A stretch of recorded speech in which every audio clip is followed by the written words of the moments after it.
Good morning and welcome back to the Service Business Mastery Podcast. Tersh and I had a little hiatus last week. We were both out of town, and Tersh was actually learning about how to make the podcast better at PodFest. And I was just enjoying some nice warm weather in Arizona. So I am sunburned, and then I got to come back and get a tooth extracted, so I'm in pain. So today should be fun. But that being said, we are going to bring on Laura Nelson, who is the VP of Marketing with Signpost, and she's had a lot of industry experience with reputation management, customer communication, and things like that, which, as most of you know, customers communicate in a lot of different ways. And in order for us to stay ahead of that curve, we have to meet them where the customer is at, because even though everybody wants, at least they think they want phone calls, customers don't care to call and they don't want to leave a voicemail. And I think today we're going to come away with some nuggets about how you can better communicate with your customers and meet them where they are. Yeah, I mean, I'm excited to talk about what we have going on here because just like Josh said there, we definitely, as contractors, we say that we want phone to ring, but then, I mean, Josh knows this, being where he's at, like you say, my phone didn't ring yesterday or whatever. And then Josh goes back to CallRail or whatever and says, well, you had 27 phone calls, but you only answered 3 of them. You're like, yeah, but then I called them back or whatever. But there's nothing as a digital, and honestly, even when I was a contractor, if I found out we weren't answering calls on the weekend or our answering service wasn't answering calls, there's nothing that frustrates me more is marketing is working, right? Yeah. And either the phone's not answered, text message isn't sent out, like the customer's not communicated with at all. Because when I go into CallRail and I see it's like a red call symbol and it's a missed call, or I think it's orange for voicemail, and I'm like, why? Why is this still happening? Well, you talk to contractors, and I've been guilty of this myself. It's like, let's turn up the marketing. We want more leads. And then you go back and you're like, what's your conversion rate on your phone calls? Bingo. Oh, don't worry about that. We'll worry about that later. Like, let's just get the leads coming in here. But yeah, I'm excited. I'm excited to talk about that with Laura. We're going to talk about reviews, communicating with the client where the client is versus pulling them to where we are, and then answering the phone with live answering services. But yeah, let's get started with today's show.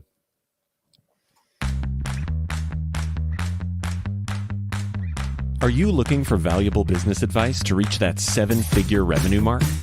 Do you want actionable tips to properly navigate through every business challenge you encounter along the way?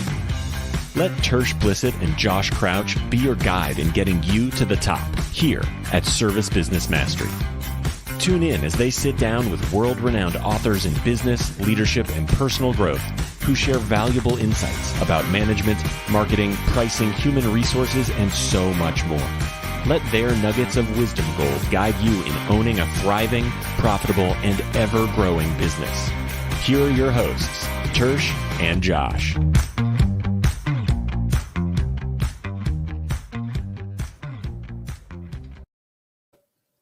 Welcome, hey there, Laura. How are you? Doing well. How are you guys? Good. So tell us a little bit about yourself, who you are, and a little bit about Signpost. Sure. My name is Laura Nelson. Thanks so much for having me today. I am based in Colorado, where we have a lot of growth and weather events, so never a dull moment. As a typical Coloradian, I enjoy skiing and being outside, as you may imagine.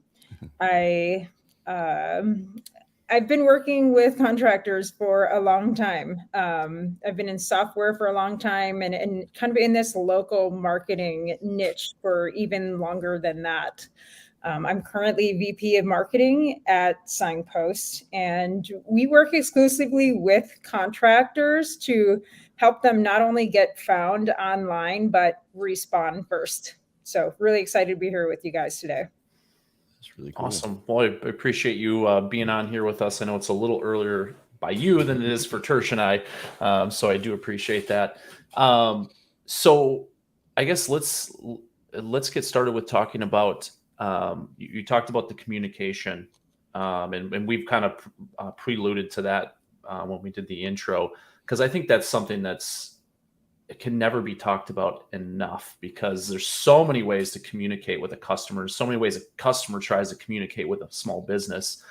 Can you take us through maybe some of the challenges that you're seeing small businesses face, and then maybe some different either tips or solutions and ways that they can help themselves so they can reach their customers where they want to be reached, not where we as contractors decide they need to be reached at? Yeah.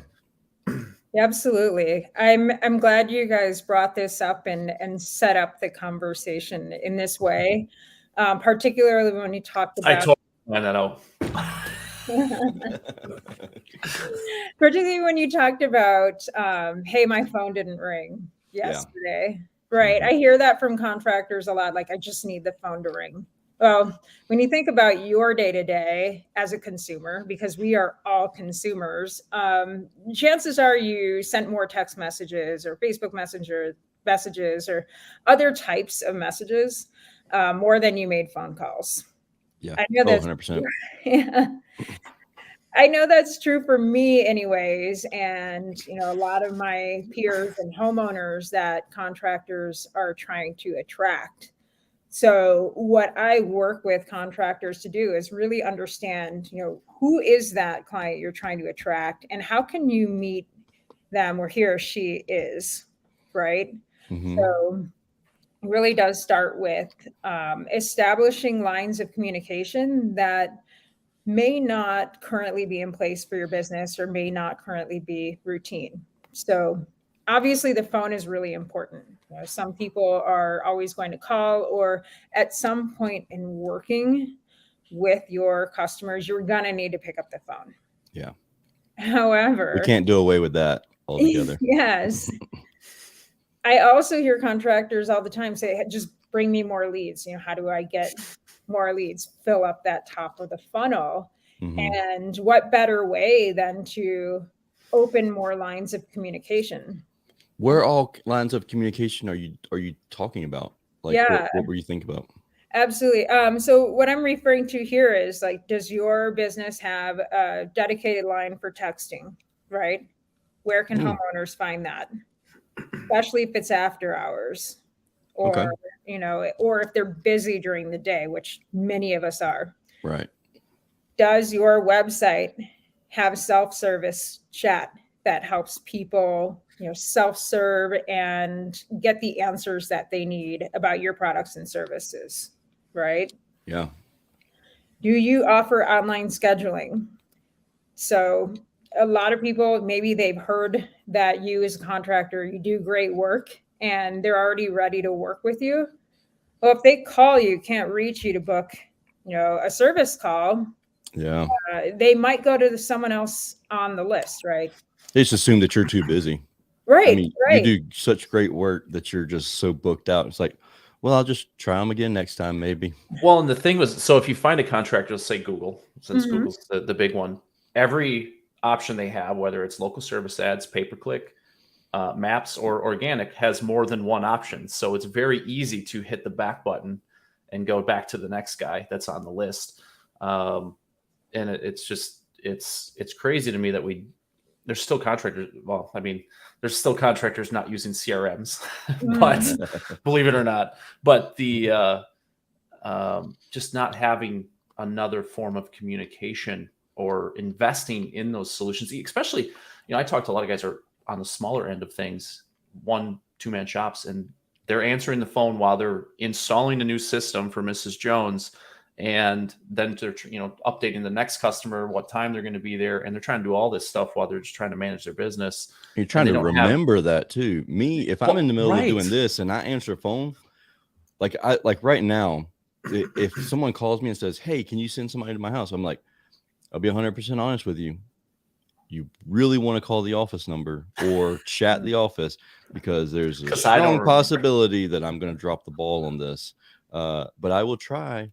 But I would still double check that the office got the information, because it's so, like, my brain doesn't work that way. If I'm not, like, if I'm driving, I have to write it down, or like send it straight, pull over the side of the road and get all the information, send it to the office.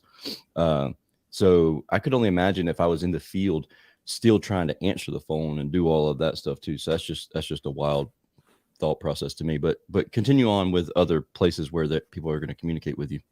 Yeah, so I talked about text, online scheduling. The phone is still important, especially if you're a small operation, right? Yeah. Chances are you can't afford to hire someone back at the office to answer phones full time. That's where an answering service can come in handy, right? But think about social media networks, like specifically like Google Messenger. You can activate that from your Google business profile. We've got Facebook Messenger. People are a lot more acclimated to sending a business messages through that. In fact, Facebook says 20 billion messages are exchanged between consumers and businesses every month. Like that's mind-boggling. I believe it, but you know how many of them are probably hidden somewhere in the business suite that you can't ever access? Yeah. Probably 19 billion of those 20 billion are hidden somewhere. And you get this once in a while. notification that says your business suite has a new message, and you're like, oh, sweet, let me click on it. You click on it, and then it goes to everywhere but where you're actually supposed to be, and then you can never find what you actually need in there. That thing's the biggest joke in my life. It's terrible. Yeah. I find every once in a while I'll get on there and I'll just start going through stuff, and I'm like, where was this? This was 3 weeks ago and I never saw this. But having a platform that brings that in to you straight to the office, and then it's like you don't have to go searching and you get dive down in a rabbit hole. That's amazing. That's worth its price of admission, in my opinion, right there.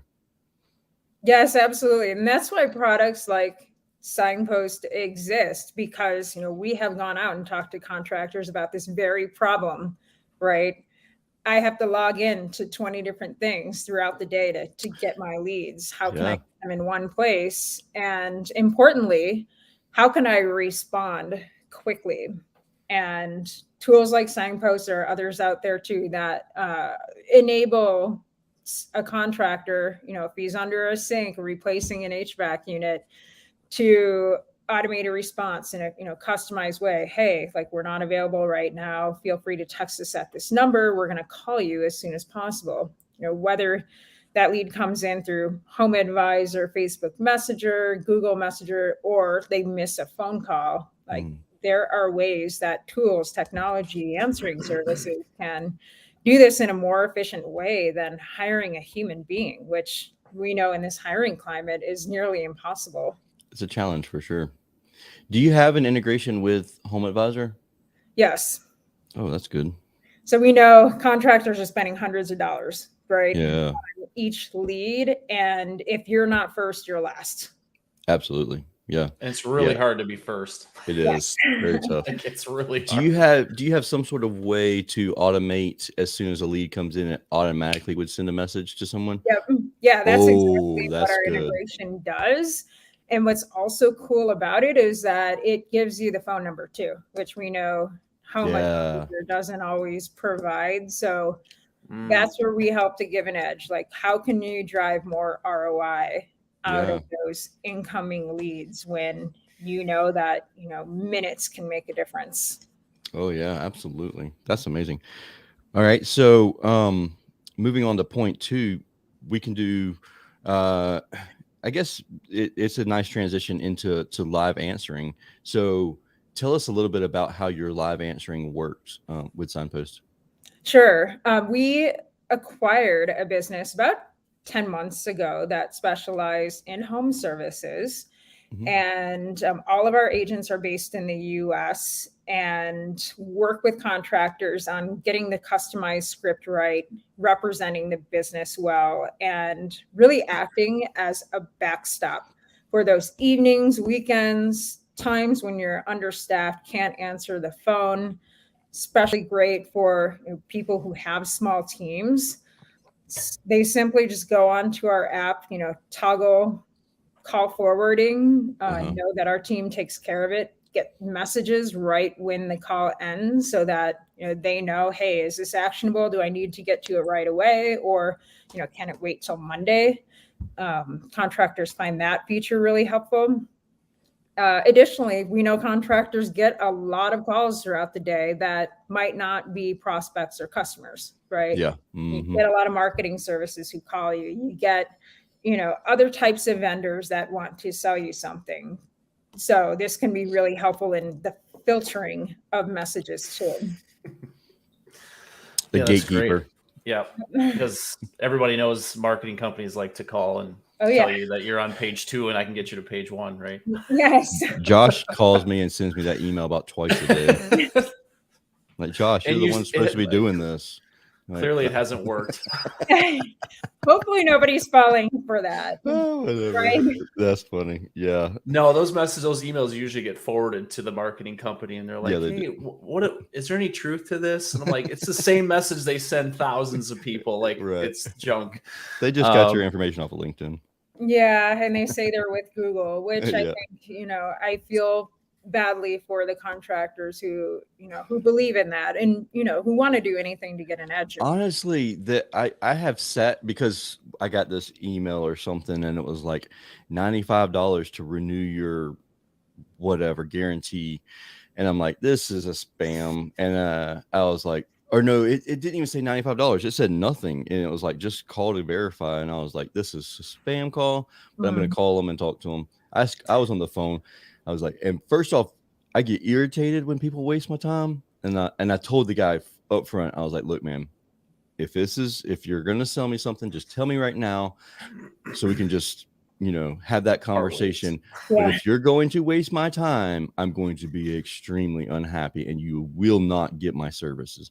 And he was like, no, this is a Google thing. Google never charges for anything, blah, blah, blah, blah, blah. And I was like, okay. So I was on the phone for an hour with them. And then they're like, it's $95 to verify this. And I was like, oh man, let me find you and wherever you're at. I just went click and hung up on them. I was just so irritated with that daggum thing. And I felt like it was a scam call the whole time, but I just like, I would hate for it to actually be Google. And I actually did need to do some sort of verification because it was during the same time process whenever I was getting Google guarantee verified or whatever. And so I was like, what if I just hung up on this person? They really were. And then I got called back by the marketing guys and they're like, why did you hang up on the Google people and stuff? But yeah, it sucks to get that phone call for sure. Yeah, think about it. Google's a massive company and they're building tools so that contractors and other types of companies can self-serve. Yeah. So unless you've got a massive spend with them and a dedicated account manager, they're not going to call you. They're going to message you, through email. They're going to expect you to sign on to your business profile and your ad account and take care of an issue there. Yeah, that makes perfect sense. So now, go ahead, Josh. I was going to say, so with answering services, and this is something that I see, a lot of people want the calls to be booked by the answering service. Mm-hmm. What is that something A, you guys do, and B, do you have any personal thoughts about that? Like as far as is that helpful or not? Service calls being booked by the answering service. So like you guys would, so Signpost would answer the service call. Yeah. Someone says I need service. You go into their whatever CRM it is and book the call for them, or do you just take the message? We do this for a fraction of our customers. Not all of them want that level of service and intervention to their CRM. We can do it, but what we have found is contractors have very specific booking rules that can be tricky, right? Like they don't want certain texts and teams booked at certain times. There are services that take longer than others, whether it's a complete install versus maintenance call. So we kind of leave it up to them, right? What level of intervention do you want? Do you want us to go ahead and put that on the calendar? We can. However, like they're really just looking to get, a human on the phone to get that information over, and then, they can decide based on their capacity what happens next. Do you have an integration with any of the CRMs out there? We have one with Service Titan. Okay. And, depending on the side of our business, like we also work with contractors who use House Call Pro, for instance. Some like to tie into their accounting system when we talk about online reviews. So it really depends on like that preferred point of entry too. Okay. The reason I asked that question about the booking is I see a lot of people, they think they want that because in theory, it sounds amazing. Yeah. Like, oh man, I get to book calls and I don't have to do a damn thing. But then the reality of it is, one, these CRMs are not set up for third parties to have easy, like to toggle between company A and company B. So that would, but they have to have separate logins and separate sheets. And it's like, to me, it seems more problematic to try to do that than just take the message and then have someone from your team, yourself, your office person, another tech, somebody, a VA, somebody reach out to these people and book them the way you want them to be booked. Because when we tried this, it failed epically. Like when we book calls, we always put them on our assigned board, even if they were booked out weeks. We didn't keep them on the unassigned board. The unassigned board was like open projects. Yeah.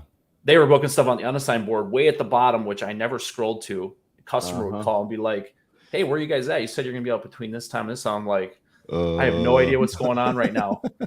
And I would take the phone call and I'm like, you have to kind of fall on the sword. But the best thing we did was take away that part of it and just let the answering service do what they do best. Answer the call with a friendly voice, take down the information. And then we did what we did best, and we scheduled and provided that customer service once we got their information. Even on the weekends, our technician knew that they were in charge of, they would get a text message, here's the information, call them and let them know that you'll be out there with it. You schedule the appointment based on your day, because we don't know how backed up you are. And obviously the technician on call was the one that knew, hey, I'm at this call and then I got another one, then I can get to you next. So I can be like 3-ish hours or so. But the answering service isn't going to know that because they don't know how long those calls are going to take. And that's why I asked the question, because I've seen people, and I usually comment something to this effect, like, be very careful, because you might bring more headache into your business and you will be more pissed off if you try to do this than just taking the message. Have someone answer the phone, get that customer to the point where hey, I scheduled something. Someone's going to call back to me. I'm not going to look for another company to contact me.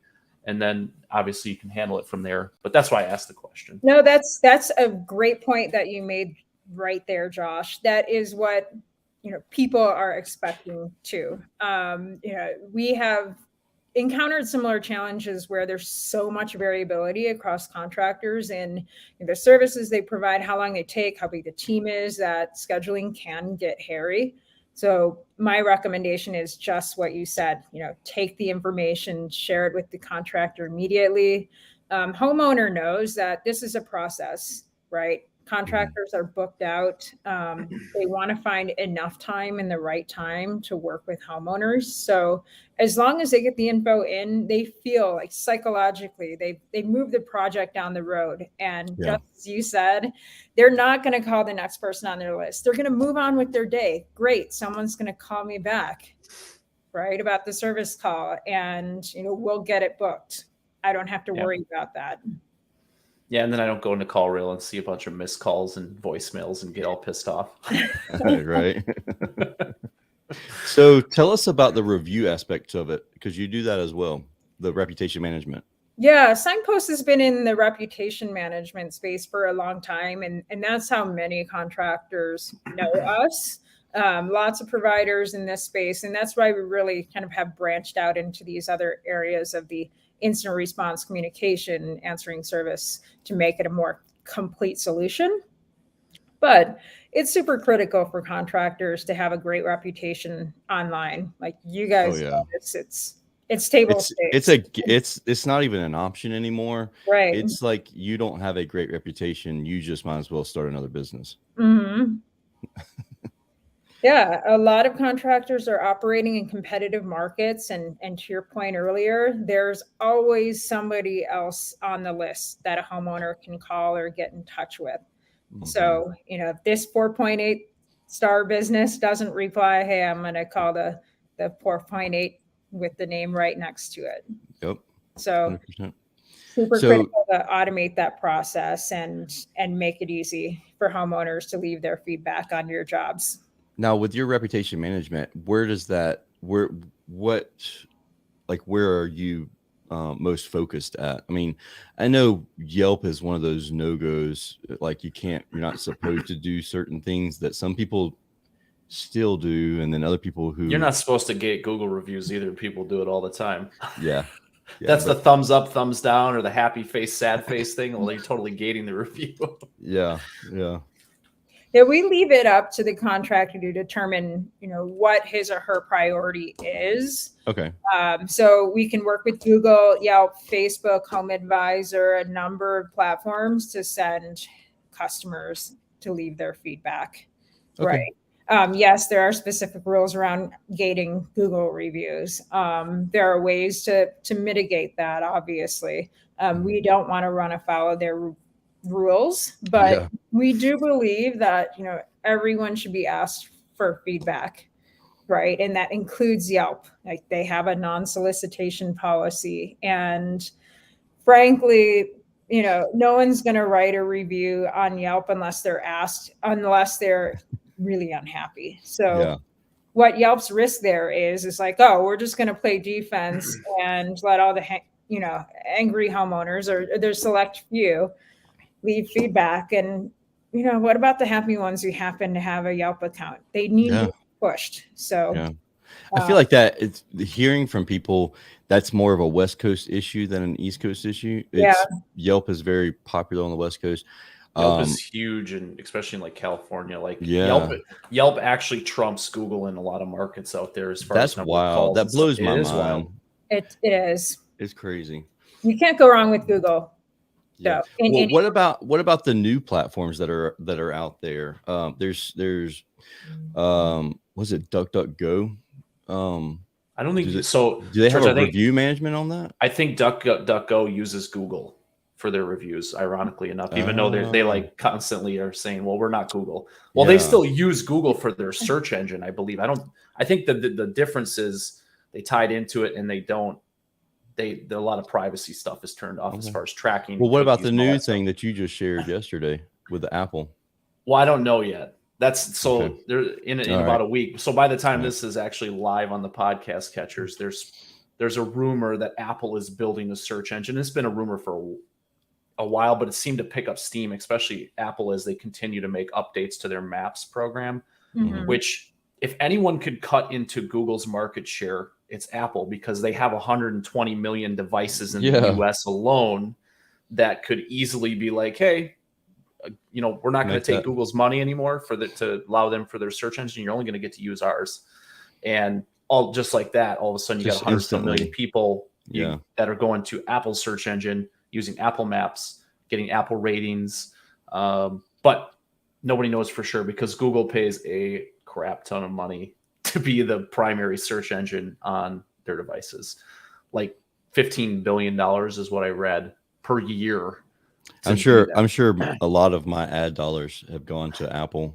Just like, we're just going to spend it in Apple. Not that I spend a lot of money, but. Yeah, Josh, you touched on how interrelated these things are too, with, Maps, search, etc. Google is so popular on Apple devices still because the Maps experience is so much better. Yeah. Right. Like, absolutely. I deleted my Apple Maps a long time ago. I don't let that be the default. It doesn't get me where I want to go as effectively. It's wild how inaccurate it is. And I started using Waze. And one, like when you move from the one that's working well, and then all of a sudden you accidentally go to the Apple one, and it's like, oh man, I know why. I'm going back a long time ago. Yeah. But Church, you just like the ads for like, hey, you're passing a Burger King. Do you want to stop now? You're right. Honestly. Yeah, that sounds great. Give me a burger. Yep. As a matter of fact, I am kind of hungry. So so we're talking about all these different things, Laura. So if you could summarize some trends that are coming, or what you guys see? Because obviously you guys, being a company, I'm sure you guys collect your own data and stuff like that too, and analyze that stuff. What do you guys see as trends that are coming, whether it's this year or you think is going to be like within the next couple of years that contractors should pay attention to? Absolutely. I think one of the big things for contractors to think about, which you see other industries embracing already, is this idea of customer experience. What is that customer experience from the moment they reach out to your business to the moment they finish the job, and everything in between, right? Can I ask a follow-up question to that? So you mentioned other industries. Are there certain industries that you think would be beneficial for contractors to look at? Or maybe even if they're like who's killing booking a service with one of these industries, like who should they look at to enhance their customer experience? Like who's doing it well, if you had a suggestion? So think about the bigger companies that are innovating here. So Amazon, I know this one is brought up all the time, but think about how easy it is. I mentioned earlier booking or ordering groceries online before this show, because I simply don't have time to go to the store today, but I'm out of a few key ingredients. Amazon makes that shopping experience super easy, from selecting products to putting them in my cart to picking a time. Of course, you have to pay a premium for this now.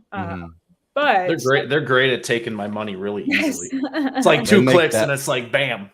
They make that so simple. And maybe that's something that you should take away from this here also, is how hard is it for a client to give you money versus Amazon? Amazon, it's like, here you go. Like this, like literally, I mean, slide the screen and you take the money. Whereas like I've had experiences before where the people are like, yeah, but how do I pay you? Like, how do I get you the money? And then it's like, I'm trying to figure out all of these pain points of like, let's make this as smooth of a transition as possible. So that might be a perfect takeaway of this. I mean, that's not the necessarily the client experience. Well, that's kind of a client experience, but like getting paid and not having that accounts payable or accounts receivable out there 30 and 60 days because of it. Yeah, that payments is absolutely a part of the whole experience. You think about every touch point and interaction you have with customers. I paid a locksmith a couple of weeks ago on Venmo.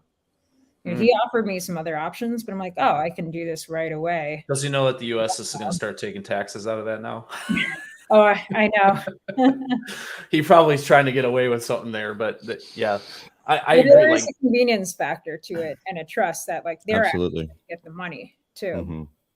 Yeah, I think the more ways that you can make things easier, and looking at some of these larger companies, it doesn't have to, like, I think sometimes we get too caught up as an industry, meaning like contractors, home service businesses, in looking at like, okay, what's the $100 million home service company done? Well, yeah, they've also been doing it a very long time. So they may not have innovated as much as somebody in a different industry that maybe you're smaller, you can pivot more quickly, offer, easier finance options for customers, or a different payment option, or online booking, different things for scheduling, make that customer experience literally, they just want to get scheduled and get it fixed. Yeah. Make it as simple as possible, as few touches as possible. Right. And I think the more touch points you have to have, the more people are like, whatever, I'm just going to go somewhere else. This is too much for me. Because it's just like us, we're moving to Arizona, and Brittany, my wife, is handling everything. And she is like going through all these experiences with all these different companies. And she has given me like a full rundown of what she loves and what she hates about certain companies, because like ones that don't offer like a live texting or chatting, like she doesn't want to call. She just wants to text or chat and get her thing scheduled and move on to the next one. And I think learning something from those other industries, or, like shopping experiences like Amazon, can be really beneficial, because obviously Amazon's doing something right? And people love it because of how easy it is to get your stuff, get it delivered, move on with your life, and think about the next thing. Absolutely. And it's not just for the big companies, right? You're seeing this adoption at the local level. You're ordering groceries from someone local, right? You're getting a virtual inspection from a local provider. you're ordering DoorDash from your favorite local restaurant. Like this has permeated at the local level. And to the extent that contractors can adopt some of these experiences, like, the better off they'll be in helping to, convert the leads that they get and ensure that homeowner is happy and writes about it online. Yeah. No, I think that's a great point. I think those types of reviews lead to other customers like that who don't really care about the price. They just wanted to get it taken care of. So let me ask you this: how annoying is your reputation management? Like, is it annoying enough? Like, I say it that way, and like there's some times where it's like, hey, leave us a review, and it's like, that's it. But what you really need is, hey, let me get your attention. Leave a review, and it's like, that's what you need sometimes. Whether that's, is it annoying enough in that aspect, I guess, is my best question. Well, this is customizable. So I know that, certain companies prefer a little more relaxed approach and others want more touch points and want to update the copy or want to use text versus email, which we can provide either or both, right? I personally like when a business has gone in and customized the language. Hey, reviews help us grow as a business, sustain, make it personal, right? There's a strong possibility that you found us because of our reviews. Yes. So we need you to leave one. They mean the world to us. Yes. Right. I think that coupled with, you're finishing up a job and giving them the verbal cue, hey, please let us know how we did. We're going to follow up with a text message or an email for your feedback. That way you're making eye contact with the homeowner. It's personal and they have the expectation, oh, I'm going to get something. Like, I already made this verbal commit, happy to do it. Thanks so much. So how does it trigger? Is it like as soon as the invoice is closed, or do we need to send it out? Because like sometimes somebody might be like, okay, I just sent it to you. Let's check and make sure you got it. Did you get it? Yep. There. Yeah. Click that button right there. There you go. Now I'll leave the 5 stars. I'll just stand right here in your doorway. Yeah. And be I'll leave when you're done. That's a possibility. Like, we have teams that send it right from the app via text message. Like, here, it's on your device. They send it to you. And that's what I recommend. Don't bring around the same iPod and expect people to log in. You've got to get it onto their device where they're already logged in, and it's easy for them. But it can be that immediate. You can wait around for it, or you can integrate it with your QuickBooks, whatever. And that automatically goes out once the job is paid and closed. Gotcha. Up to you. Gotcha. Yeah, I think I told you guys before, and I might have mentioned it earlier, but I had a wisdom tooth extracted yesterday, and the dentist was really good. They're really good about sending me reminders and all that kind of stuff. The only thing I would recommend to them is I didn't get the alert. And it's probably because they didn't close it in their system for a couple hours afterwards, but I didn't get an alert for a review until like last night, even though my service was in the morning. Oh man, they really should have asked me after I took the first dose of drugs. I was gonna after it wore off at that point, and I was like, yeah, I'm not ready to leave a review. If they got a review from me right after I left the office, that would be one hysterical review. Because I was asking for an extra wheelchair so that we could race down the hallway. Like, we were trying to race, and she was like, what? I was like, yeah, we need another wheelchair so that Julie can sit in this wheelchair and then y'all can race us down the hallway. And she's like, okay.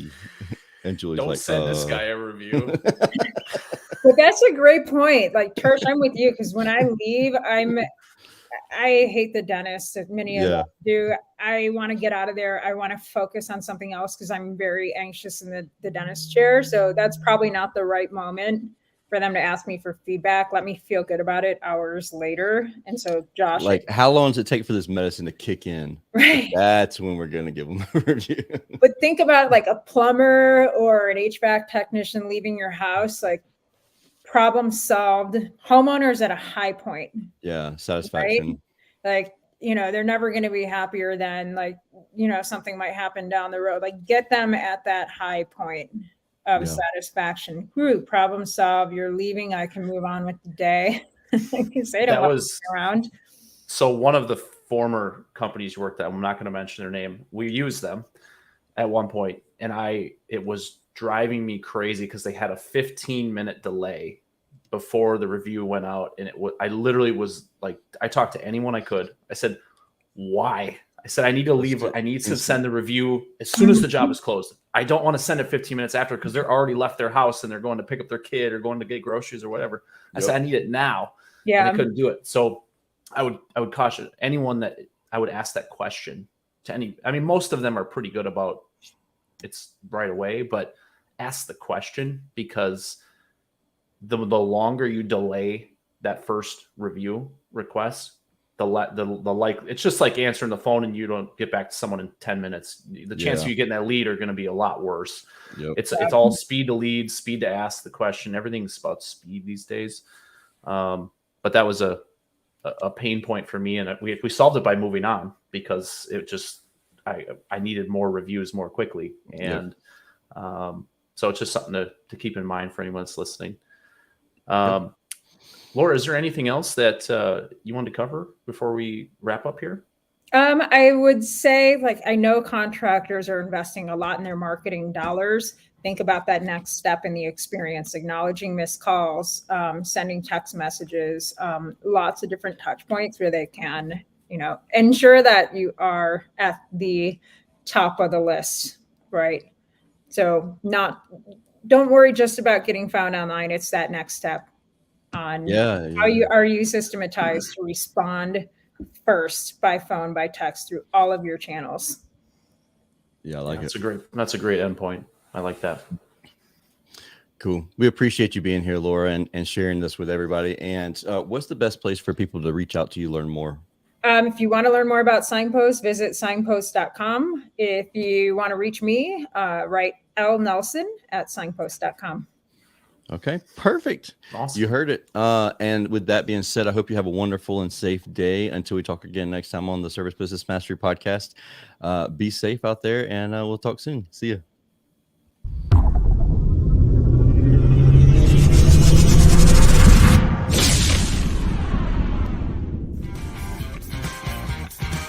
Thank you for listening to this episode of Service Business Mastery. Now that you are equipped with essential business advice from this impactful conversation, you are one step closer to becoming the successful owner of your dreams. If this episode has been helpful to your business journey, don't forget to subscribe to the show, leave a rating, and share it with other owners as well. Visit servicebusinessmastery.com to learn more.